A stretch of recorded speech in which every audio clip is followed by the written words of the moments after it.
onsiruwalira ku byoba opulayinga byoba opulayinga onkomberako agannyo ompita mu sirunga ggwako mbaaga nnyo ansiruwalirako tomala onkubira essimu obwefula munno ndikodinga birikodinga oyipulayinga ebyo nabyo ngamba that's news to me kakati bwe mba namuwasa ali luddawa bwe tolaba nti ebintu ebimu tebikola sense ebyo ebintu byabadde ku Salt TV all week lwaki toliida n'olaba ebiri ku Salt TV and the results that came out? Why didn't they post yesterday? Or why didn't they post today? Can you investigate and find out the truth about all that? Chango kuwereza ebintu. Holiday. We were on a conference call. There are several people involved into all this stuff because they are trying to protect the name. I've got apologies from her. I have phone calls from her. She's called me like 5 times. I didn't pick up because I'm busy. But you are I say interview, she's like any other kid gets angry. They will say outrageous things. If she's underage or 17, how can she rent a place and buy everything she has there? We want to help her because she went wrong.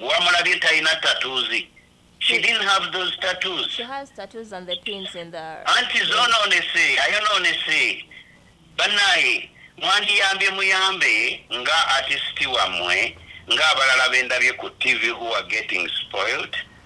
Holiday. Nzibye ndina singa mbiteeka ku TV, I want to be building her up. If I do put things that we have that are really creating a bad image, she has a career to catch. Omuntu omutegeevu nze sigenda kuddaawo mwogereko. She made a mistake, she apologized for it. The mom made a mistake, they apologized for it. Which apologies I accepted and I have. There is a mediator in between. Have you spoken with him? Mami. Assalamu alaikum wa rahmatullahi wa barakatuh. Kakati aba BBS bankubidde nti Rahmah yakoze interview olweggulo. Oyo Betty akulimba aleka yafunye bufunye namba yo muwala abama TV. Rahmah yankubidde ekyo nangamba Betty amunoonya amwagalako interview. Negamba nemugamba asodde okufuna mu kamera yonna. Era abamu bagenze ababukedde abani TV bagenze paka Ntebe Rahmah n'abeekweka era ngenda kuweereza ano bubizinesi nga bayombaga bagamba ebyo bikolebwa muyimbi yakolamu ebikolebwa Rahmah interview. Bonna yabeekwese. Nze njagadde kulaga kituufu. That's why I'm telling you. They apologized to me. Rahmah apologized to me. Balina entalo ezaabwe intano. Owulidde?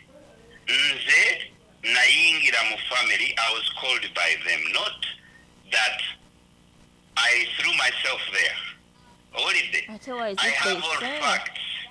Ebyo byonna nsobola okubibuuza, but we can talk about ebintu eby'omwaka omulamba okubyogerako in 10 minutes. Two, I don't want to tarnish her name.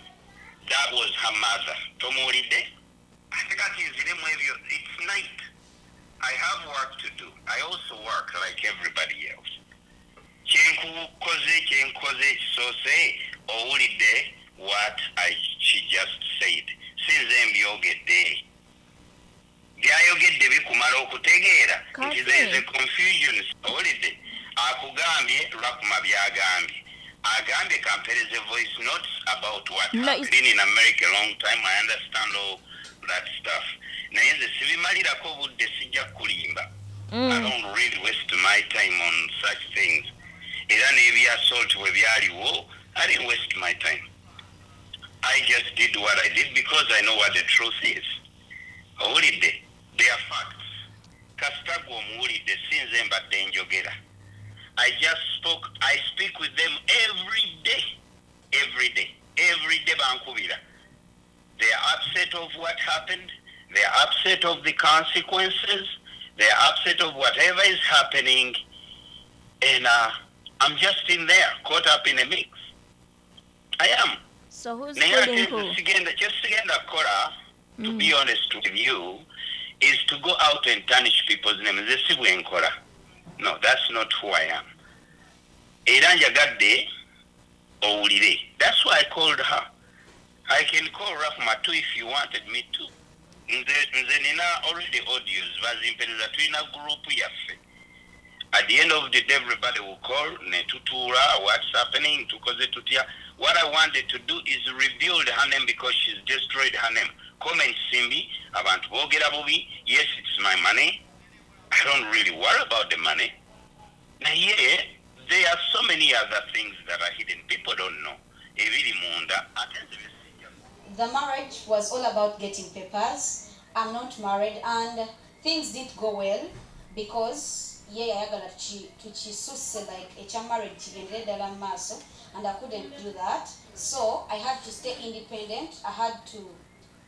I'm already back to the studios. I'm releasing a new song soon. Balitandikuwala.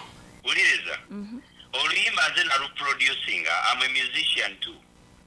Oluyimba nze nalusasuliro do recordinga ewa crouch talumalirizanga. Oluyimba asobola olujjayo. I have the song here myself. I produced the song myself. Kati Rahmah atandise balimba nammwe ajja basula mu bizibu bya bwerere. Let me play you that song. It's on my mubuzo balulina ng'oggyeko bye baakola. I have the song here.